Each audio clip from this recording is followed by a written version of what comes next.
Hello students. पिछले video में हमने व्यापार एवं पेशे के लाभ के संदर्भ में विभिन्न पक्षों को, विभिन्न बातों को समझा था।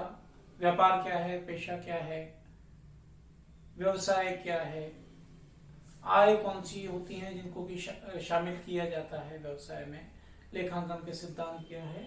इसी प्रकार से व्यय में स्वीकृत व्यय कौन से होते हैं। और पिछले वीडियो में हमने स्पष्टतया स्वीकृत व्ययों को विस्तार से समझा था। एक्सप्रेसली अलाउड एक्सपेंसेस कौन से होते हैं उसको हमने विस्तार से समझा था, जैसे कि वैज्ञानिक अनुसंधान के व्यय, व्यापार के संबंध में भूमि भवन से संबंधित व्यय, इसके साथ ही स्टॉक बीमा प्रीमियम, कर्मचारी स्वास्थ्य का बीमा प्रीमियम अगर वो रोकड़ में भुगतान नहीं किया जाए तो स्वीकृत होता है। सेवा के बदले कमीशन, बोनस, उधार पूंजी पर ब्याज, अनुमोदित ग्रेचुइटी फंड में अंशदान, पीएफ अनुमोदित कोष से प्राप्त राशि निर्धारित तारीख तक कर्मचारी के खाते में जमा करवा देने पर कटौती योग्य, पशुओं की हानि, डूबत ऋण, गन्ने के क्रय मूल्य या अनुमानित बाजार मूल्य जो दोनों में से कम हो, सरकारी कीमत जो निर्धारित की जाए वो, या लागत जो दोनों में से कम हो, शक्कर की आय में से घटाना आदि एक्सप्रेसली अलाउड एक्सपेंसेस की चर्चा हमने पिछले वीडियो में की थी। आज हम जो टॉपिक मेनली कवर करने वाले हैं ये कि जो वाणिज्यिक सिद्धांतों के आधार पर स्वीकृत व्यय हैं वो कौन से हैं और अस्वीकृत व्यय कौन कौन से होते हैं। इस टॉपिक को हम आज देखने जा रहे हैं। तो वाणिज्यिक सिद्धांतों के आधार पर जो स्वीकृत व्यय है वो कुछ यहाँ पर है, मैं उसकी डिटेल के साथ में बोलता हूं। जैसे कि माल के निर्माण और क्रय संबंधी, तो कच्चे माल का अथवा माल का जो लागत मूल्य है वो इसमें स्वीकृत होता है। क्रय पर दी गई अगर कोई चुंगी है, कोई गाड़ी भाड़ा है वो स्वीकृत है। कोई निर्माण करने के संदर्भ में अगर कोई मजदूरी है तो वो भी स्वीकृत है। माल की पूर्तिकर्ता को अगर अग्रिम राशि दी और वो वसूल नहीं हुई है तो वो भी स्वीकृत है। परंतु यहाँ पर ये भी ध्यान रखें कि कुछ जैसे ये सारे हैं इनमें स्वीकृत हैं, उसके साथ में कौन से अस्वीकृत है इसी के साथ में आप ध्यान में अगर रखेंगे तो सवाल करते समय परेशानी नहीं होगी। कि माल के संदर्भ में जैसे निजी प्रयोग में अगर कोई माल ले लिया गया है तो वो स्वीकृत नहीं है। ऐसे दान में अगर कोई माल दिया गया है तो वो स्वीकृत नहीं है। इन दोनों स्थितियों में लागत मूल्य को ध्यान में रखेंगे कि लागत उसकी स्वीकृत नहीं है। ऐसे ही पूंजी संपत्ति के रूप में अगर कोई माल का प्रयोग उपयोग में ले रहा है, जैसे फर्नीचर का व्यवसाय हो रहा है और फर्नीचर को स्थायी पूंजी संपत्ति बनाने के काम में, लकड़ी को काम में अगर ले लिया जाए तो ये पूंजी संपत्ति में तब्दील हो गया वो, तो ऐसी स्थिति में वो स्वीकृत नहीं है। अन्यथा माल का निर्माण और क्रय संबंधी ये सारे वे स्वीकृत हैं। दूसरा आप देख रहे हैं माल के विक्रय और वितरण संबंधी, तो विक्रय और वितरण संबंध में अगर कोई दलाली दी गई है, कमीशन दिया गया है, कोई विक्रय प्रतिनिधि को वेतन दिया गया है, दैनिक भत्ता, यात्रा व्यय अगर ये दिए गए हैं, पेटेंट, कॉपीराइट प्रयोग करने पर विक्रय के आधार पर अगर कोई रॉयल्टी दी जा रही है, नकद बट्टा, माल का पैकिंग का व्यय वगैरह स्वीकृत है। ऐसे ही बेचे गए माल के खराब होने पर या घटिया होने पर जो क्षतिपूर्ति दी गई है वो स्वीकृत है। प्रतिनिधि को, एजेंट को कोई एजेंसी समाप्ति के कारण कोई क्षतिपूर्ति की राशि दी गई है तो वो स्वीकृत है। ये विक्रय और वितरण से संबंधित व्यय थे जो स्वीकृत हैं। ऐसे ही व्यापार संचालन के दैनिक व्यय, नित्य प्रतिदिन के कार्यकलाप जो व्यवसाय के किए जाते हैं उसके संदर्भ में बिजली, पानी, सफाई, printing, stationery, typing, computer processing, ये सारे व्यय स्वीकृत हैं। डाक तार, पोस्टेज स्वीकृत है। ऐसे ही समाचार पत्र, मैगजीन और अन्य पत्रिकाओं पर अगर कोई व्यय किया गया है तो वो स्वीकृत है। व्यापारिक जो कार्य से आने जाने का जो वाहन का व्यय है वो स्वीकृत है। सामान्य चौकीदार के व्यय स्वीकृत हैं, परंतु यहाँ पर कंप्यूटर की लागत स्वीकृत नहीं है। ऐसे ही बिजली के लिए अगर कोई डायनामो लगाया गया है तो उसकी लागत स्वीकृत नहीं है, क्योंकि उनके ऊपर हास स्वीकृत होता है। तो इस प्रकार से ये व्यय व्यापार संचालन से संबंधित है। ऐसे ही फिर आप देख रहे हैं अगला है कर्मचारियों पर व्यय। कर्मचारियों के संदर्भ में जो भी उनको वेतन भुगतान किया गया है, बोनस दिया गया है, कमीशन आगे दिए गए हैं, उनके प्रशिक्षण या रिफ्रेशर के ऊपर कोई व्यय किया गया है तो वो स्वीकृत है। ऐसे ही उनके पेंशन, ग्रेचुइटी, अवकाश, छुट्टियों का बदले उसके वेतन, क्षतिपूर्ति, हट जाने की कोई राशि अगर उनको दी गई है तो वो भी स्वीकृत है। परंतु जो स्वीकृत नहीं है इस संदर्भ में, अगर उनके अप्रमाणित भविष्य निधि में अनअप्रूव्ड प्रोविडेंट फंड में अगर कोई राशि दी गई है तो वो स्वीकृत नहीं है। श्रम कल्याण कोष या ट्रस्ट को कोई अंशदान या भुगतान किया गया है तो वो स्वीकृत नहीं है। व्यक्तिगत कारणों से अगर कोई भेंट और उपहार दिए गए हैं उन कर्मचारियों को तो वो भी स्वीकृत नहीं है।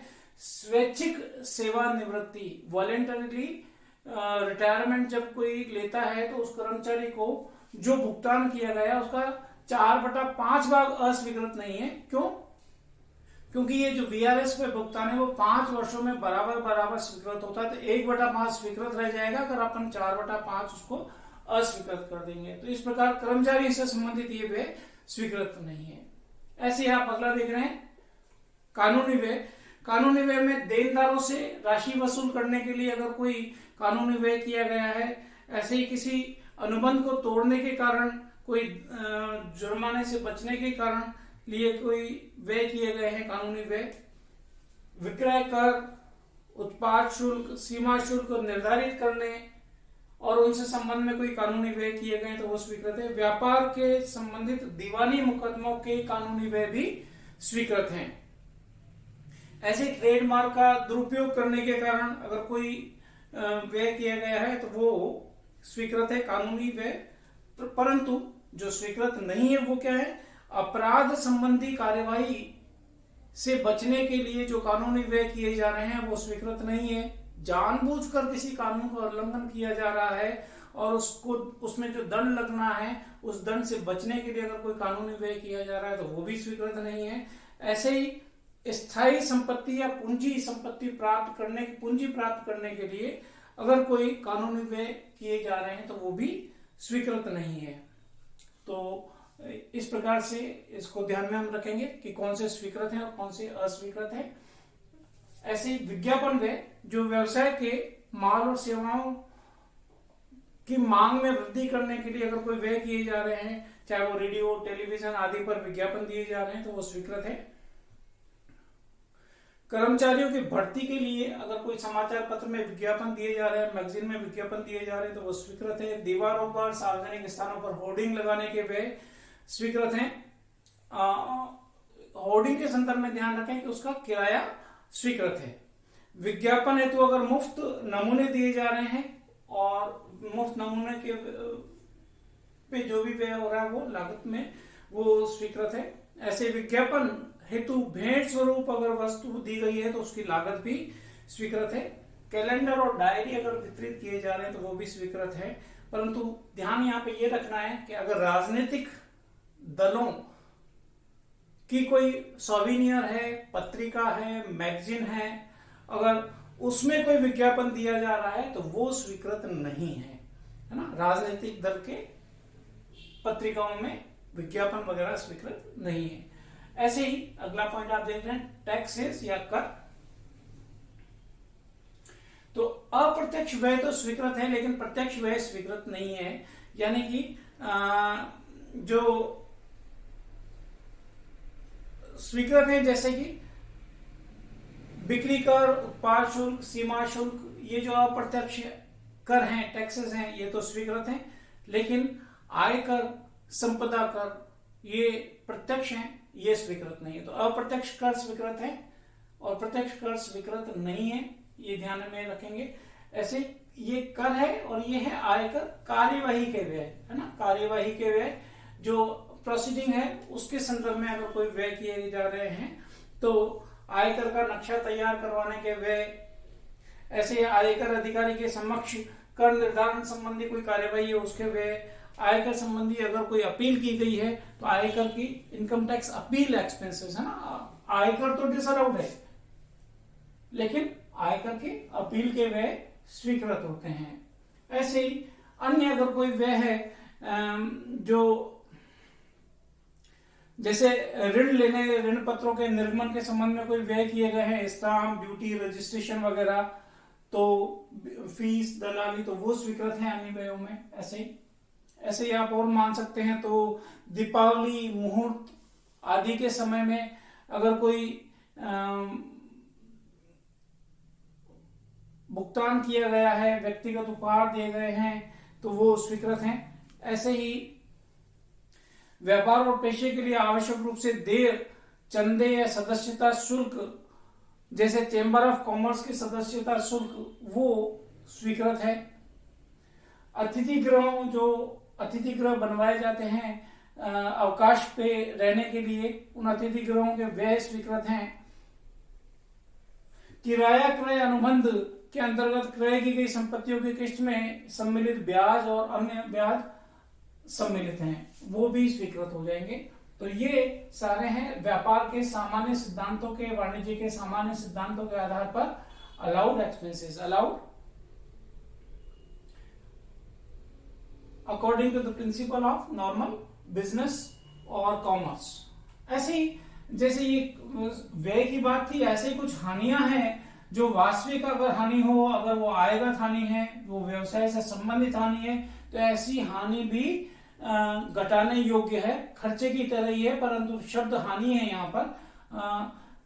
अगर कोई गबन हो गया है व्यवसाय में से, अग्नि या अन्य प्राकृतिक कारणों से अगर कोई नुकसान हुआ है माल का, मार्ग में माल की हानि हुई है, चाहे वो तैयार माल हो, चाहे वो कच्चा माल हो, एडवांस जो दे रखा है, पेशगी अगर दे रखी है और वो वसूल नहीं हो पा रही है, तो ऐसी स्थिति में वो हानि भी स्वीकृत हानि है। डकैती, चोरी के कारण अगर कोई नुकसान हुआ है तो वो भी स्वीकृत हानि है।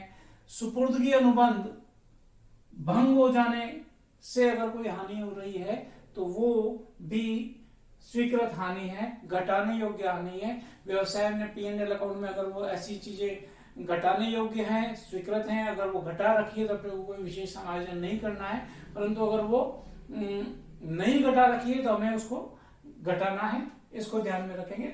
और अस्वीकृत व्यय अगर जो घटा दिए हैं उन्हें अपने लाभ में वापस जोड़ के आयकर के उद्देश्य से सही लाभ का निर्धारण करना पड़ेगा। तो ये मुख्यतः स्वीकृत व्यय या हानि के संदर्भ में है वाणिज्यिक सिद्धांतों के आधार पर। फिर आप देख रहे हैं एक टॉपिक छोटा सा कि स्पष्ट या अस्वीकृत व्यय, जो यहाँ पर है एक्सप्रेसली डिसअलाउड एक्सपेंसेस। जैसे कि यहाँ पर आप देख रहे हैं बिना टीडीएस अनिवासी को अगर कोई भुगतान कर दिया गया है, यानी कि उद्गम स्थान पे कटौती के बिना विदेश में रहने वाले व्यक्ति को, एनआरआई को अगर कोई भुगतान किया गया है तो वो भुगतान डिसअलाउड हो जाएगा। ऐसे ही निजी व्यय, घरेलू व्यय, ड्राइंग्स अगर ऐसे कर लिए गए हैं तो ये डिसअलाउड है। स्वयं का अगर LIC बीमा प्रीमियम जो मालिक है स्वयं करदाता है, उसका अगर कोई LIC प्रीमियम P&L अकाउंट में डेबिट किया गया है तो वो डिसअलाउड है। ऐसे स्वयं की पूंजी पर अगर कोई ब्याज है तो वो भी डिसअलाउड है। कोई अर्थदंड लगाया गया है, जुर्माना है, पूंजीगत व्यय है और लिखे गए हैं तो वो डिसअलाउड हैं, उनको स्वीकृत नहीं माना गया है। किसी भी प्रकार का अगर कोई संचय या आयोजन किया गया है तो ये भी डिसअलाउड है। ऐसे ही आयकर और संपदा कर डिसअलाउड है। पहले कुछ डिसअलाउड मैंने ऊपर जब ये इसका विवरण दिया था तब भी बोला था, तो वो भी ध्यान में रखें, वो भी सारे डिसअलाउड है। जैसे राजनीतिक दल की पत्रिका में, सविनियर में अगर कोई विज्ञापन संबंधी व्यय किया गया है तो वो डिसअलाउड होता है। तो ऐसे दान, भेंट, उपहार अगर ऐसे कुछ दिए गए हैं तो ये भी डिसअलाउड है। कुछ विशेष दशाओं को छोड़ के अगर बाकी अगर कोई भी पूंजीगत व्यय किए गए हैं वो सारे कैपिटल एक्सपेंडिचर डिसअलाउड है। ऐसे आयकर विभाग को दंड के रूप में अगर कोई दे ब्याज है तो वो भी डिसअलाउड है। मालिक का स्वयं का अगर यहाँ पर वेतन है, पूंजी पर ब्याज है, वैसे अगर मालिक का स्वयं का अगर वो वेतन है वो वेतन भी डिसअलाउड है। कोई भी पूंजी प्राप्त करने के लिए अगर कोई कमीशन दिया गया है, जैसे ऋण पत्रों के लिए अभिगोपन कमीशन वगैरह, तो वो भी डिसअलाउड है। ऐसे ही व्यापार से ये पता चल जाए कि व्यापार के हित में नहीं है या व्यापार से संबंधित व्यय नहीं है, तो व्यापार से संबंधित व्यय न होने पर वो व्यय भी डिसअलाउड हो जाएगा। तो इस प्रकार से कुछ स्पष्ट अस्वीकृत व्यय दे रखे हैं जो अगर लाभानी खाते में डेबिट किए हुए हैं, इसका मतलब लाभ को कम किया गया है क्योंकि उनको डेबिट कर दिया गया है। तो हमें जब प्रश्न हल करने हैं तो चूंकि हम प्रॉफिट एंड लॉस अकाउंट में प्रदर्शित लाभ को बेस बनाकर उसमें समायोजन करते हैं, तो उसमें ऐसे अस्वीकृत व्यय जो कि P&L अकाउंट में डेबिट कर दिए गए हैं, वापस से हम जोड़ के लाभ को सही कर देंगे क्योंकि पहले डेबिट करने के कारण वो लाभ को कम कर रहे थे। तो इन बातों को ध्यान में हमें सवाल करते समय भी रखना है। विशेषतः जो अस्वीकृत है उनको बहुत स्पष्ट है, अपने को दिमाग में क्लियर रहना चाहिए। ये अस्वीकृत है और लाभानी खाते में डेबिट है, हमें इनको वापस से ऐड करना है। स्वीकृत है और लाभानी खाते में डेबिट है तो कोई दिक्कत नहीं है, हमें कोई इसका समायोजन नहीं करना पड़ता है अगर हम लाभ में समायोजन कर रहे हैं तो। और अगर हम उल्टा करें कि सारे जो स्वीकृत आए हैं उनको जोड़ के और उसमें से स्वीकृत व्यय अगर अपन घटाने का प्रक्रिया काम में ले रहे हैं सवाल करते समय, तब हमें सारे स्वीकृत व्ययों को ध्यान में रखना है, उनको योग करके घटाना पड़ेगा स्वीकृत आयों में से। तो दोनों तरीके होते हैं अपने पास में प्रश्न के। ज्यादातर प्रश्नों में हम क्या करते हैं, लाभ को बेस बनाते हैं, तो डिसअलाउड एक्सपेंसेस को ऐड हम करते हैं। इसको ध्यान में रखेंगे सवाल का जो हमारा जो तरीका है उसको। ऐसे ही अस्वीकृत हैं कुछ विशेष परिस्थितियों में, कुछ वे अस्वीकृत है। जैसे विशिष्ट व्यक्तियों को तो अगर कोई भुगतान किया गया है, यानी कि व्यवसाय के स्वामी के परिवार से संबंधित अगर कोई व्यक्ति है और उसको अगर कोई भुगतान कर दिया गया है जिससे व्यापार के हित में अगर वो नहीं है, अगर उसमें पेशेवर या व्यावसायिक सेवाएं अगर व्यवसाय को नहीं दी और फिर भुगतान किया गया है तो वो ऐसा भुगतान अस्वीकृत है। ऐसे ही 10,000 रुपए से अधिक का अगर कोई नकद भुगतान कर दिया गया है तो वो नकद भुगतान भी स्वीकृत नहीं है। सेवा समाप्ति पर अगर कोई ग्रेच्युटी कर्मचारी काम कर रहा है और उसकी सेवा की समाप्ति पे उसको हटाए जाने के कारण अगर कोई ग्रेच्युटी का आयोजन है तो वो स्वीकृत नहीं है, परंतु प्रीवियस ईयर में ग्रेच्युटी का जो आयोजन किया गया है प्रीवियस ईयर में भुगतान के लिए वो स्वीकृत होता है।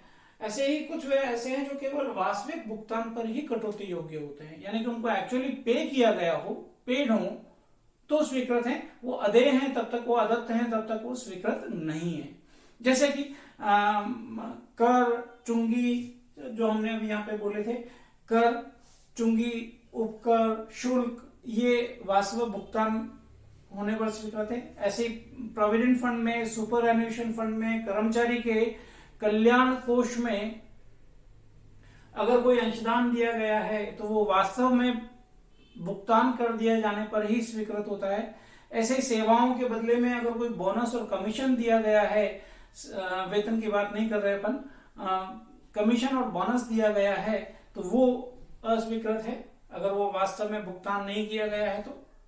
ऐसे ही सार्वजनिक वित्तीय संस्था जैसे कि RFC है, फाइनेंस कॉर्पोरेशन है, औद्योगिक निगम को अगर ऋण का ब्याज का वास्तव में भुगतान नहीं किया है तो वो भी स्वीकृत नहीं है। ऐसे ही जमा अवकाश के बदले में जो राशि कर्मचारी को दी जाती है, उपार्जित अवकाश सरेंडर करने के बदले में जो राशि दी जाती है वो वास्तव में अगर भुगतान नहीं की गई है तो वो भी स्वीकृत नहीं है। ऐसे ही रेलवे की संपत्तियों का उपयोग करने पर रेलवे को अगर कोई राशि दी जानी है तो वो भुगतान कर दी गई है तभी वो कटौती योग्य है। और भुगतान कब किया जाए, तो आयकर नक्शा दाखिल करने की तारीख तक अगर वो भुगतान कर दिया गया है, आयकर अधिकारी को संतुष्ट कर दिया गया है कि ये भुगतान कर दिए गए हैं, तो ऐसी स्थिति में ये सारे भुगतान, वास्तविक भुगतान कर दिए जाने पर ये सारे व्यय स्वीकृत हो जाएंगे। और अगर वास्तव में भुगतान नहीं किया गया है आयकर नक्शा दाखिल करने तक, या आयकर अधिकारी उन बातों से संतुष्ट नहीं है जो तथ्य प्रस्तुत किए गए हैं, तो ये व्यय अस्वीकृत होंगे। तो ये टॉपिक था अपना व्यय, जिसमें स्पष्ट है अस्वीकृत और अस्वीकृत की बात हमने देखिए। इसी के व्यवसाय से संबंधित ही कुछ और टॉपिक्स हैं छोटे छोटे, जिनको हमें प्रश्न को करते समय या थ्योरी लिखते समय या थ्योरी के प्रश्नों के जवाब के लिए हमें आना आवश्यक है, वो भी हम अगले वीडियो में देखेंगे। जैसे कि कुछ कर मुक्त आय होती हैं, कुछ विशेष परिस्थितियों में कर का आय का और कर का निर्धारण किया जाता है, अंशतः कृषि आय भी कुछ होती हैं, इसमें कुछ व्यापारिक आय हैं, कुछ कृषि आय कर मुक्त, तो उनको हम अगले टॉपिक में, अगले वीडियो में देखेंगे। तब तक आप इसकी प्रैक्टिस कीजिए कि ये जो व्यय हैं इनको याद कीजिए कि किस प्रकार वो स्वीकृत होते हैं और कब किन परिस्थितियों में वो अस्वीकृत कहलाते हैं। धन्यवाद।